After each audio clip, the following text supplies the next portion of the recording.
number one, that the greatest act of leadership is mentoring. That is, a greatest act of leadership is mentoring. If you don't mentor as a leader, then you are good for nothing.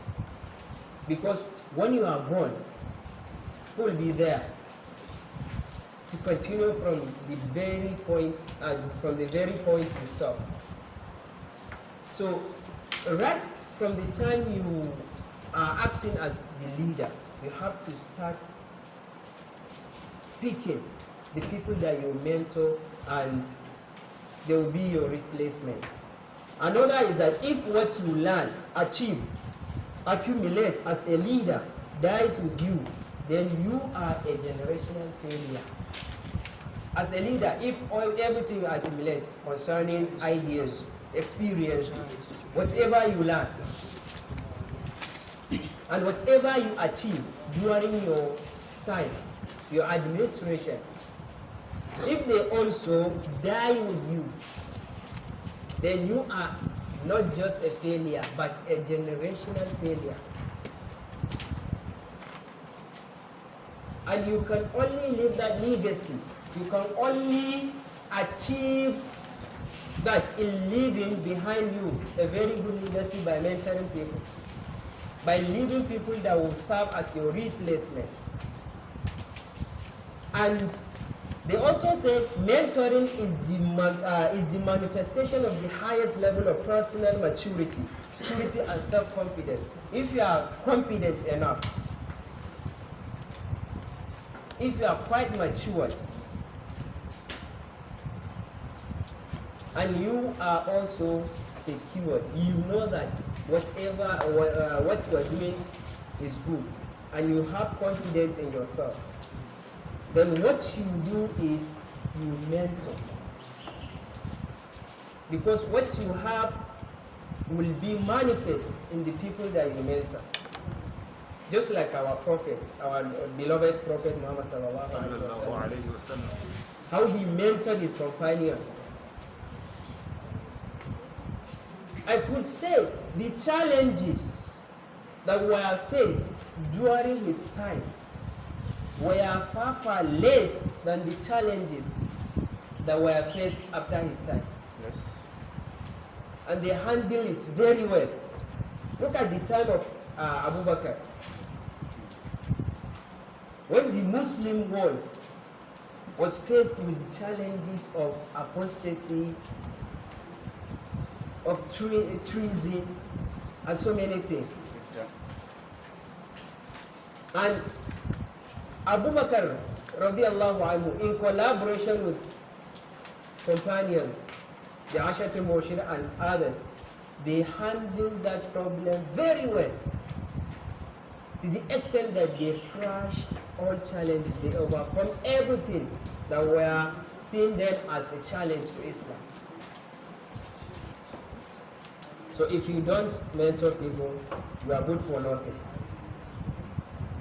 That's why I go with the opinion that an insecure person will never train people. They will always oppress them. If you see an oppressor,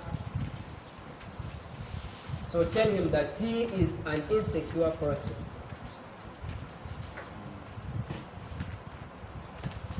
And your assignment as a leader has a shelf life. Please, what do you understand by a shelf life? Shelf.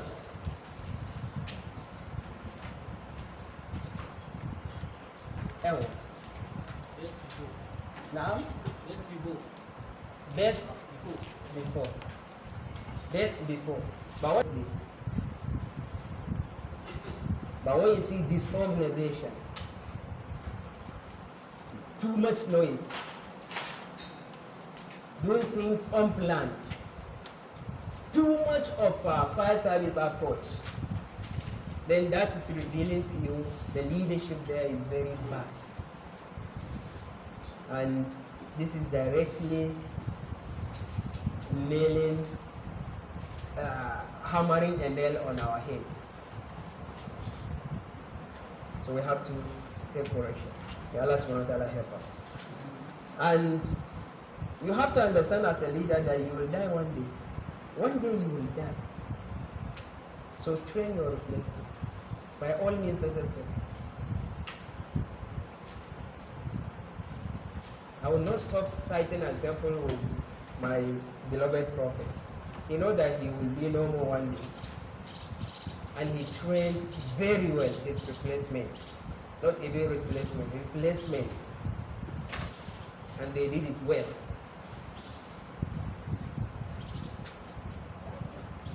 In just a period of few centuries, Islam covered the whole world and ruled it very well. To the extent that some of the superpowers then were actually subjected to kneel down before the rulers of Muslim world. But what is happening now? The ultimate measure of true leadership is not to maintain followers, but to produce leaders. Wallahi.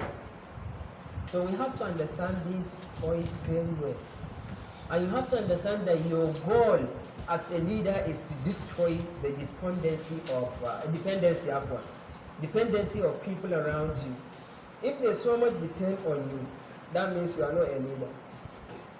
Train them in a way that even if you are not around, they will do the same thing as you do. But when you are not around, they will say, this thing say Amira down. But I'm here, come over, like say Amira down. If I live a master, I can run a abumpa. Haba, yeah, I mean. What are the experiences you've been acquiring by attending MSSN programs? So please train your subject.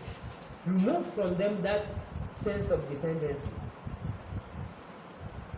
Teach them how to be independent and how to be interdependent. It will help you and ease your task a lot. May Allah make it easy for you and us. You are also a great leader when your people don't need you. Well, if they don't need you, it means you are a great leader. How? Meaning they can do things even if you are not around. That means you have taught them a lot. You've coached them into how to do things right. And you have to understand that the first act of you as a true leader is identifying your replacement, and you begin mentoring them right from this moment. Before you go back to your respective branches. Start thinking that most of you are handing over, right? We recently hand over everything. So if problems compound after you've left office, that means you did not do it well. So right from this, and you can train, because we are all intellectually mature. You can train somebody in just a couple of weeks. You can let him into understanding what MSS is all about. Because our problem is not that we have not been active in MSSN activities. No, the problem keeps on going as a problem because the leadership of the society is always been handed over to people that don't know MSS at all. While we used to know that before one becomes an Amir, he has to go through some coachings. He has to undergo some trainings. Because MSSN is different from other Islamic associations.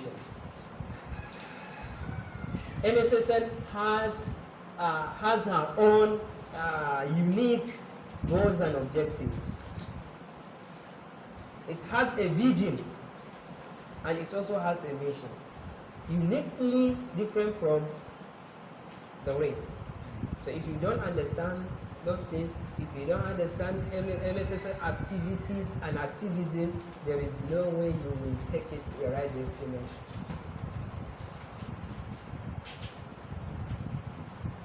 Let me end my talk with just an example. MSSN has a constitution.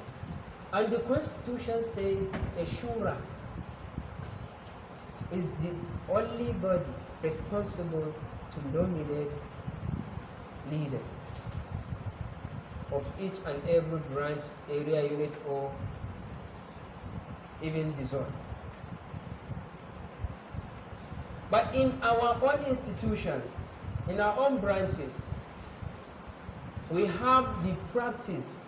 We have a practice which is now, which has now become the order of the day, that our management, our branch management, has a sole hand in what? Selecting who is and who is not to become the leader or an ESCO. And when this practice becomes the order of the day, that is the very moment MSSN started experiencing problems, coupled with the ones that were always that have been experienced before. So what is the way out?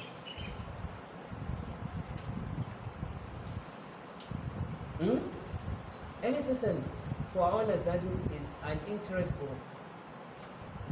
If you know interest group, MSSN is an example of interest group. And for interest group to act and also to protect the interests of its members, then it has to be free from any interference.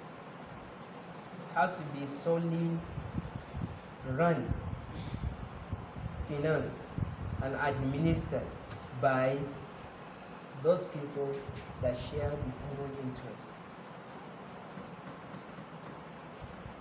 And that is not that's not the situation obtained or obtainable in our own branches. In most of our own branches, virtually 60 to 70% of our branches, it is our management that nominates us. So what is the way out?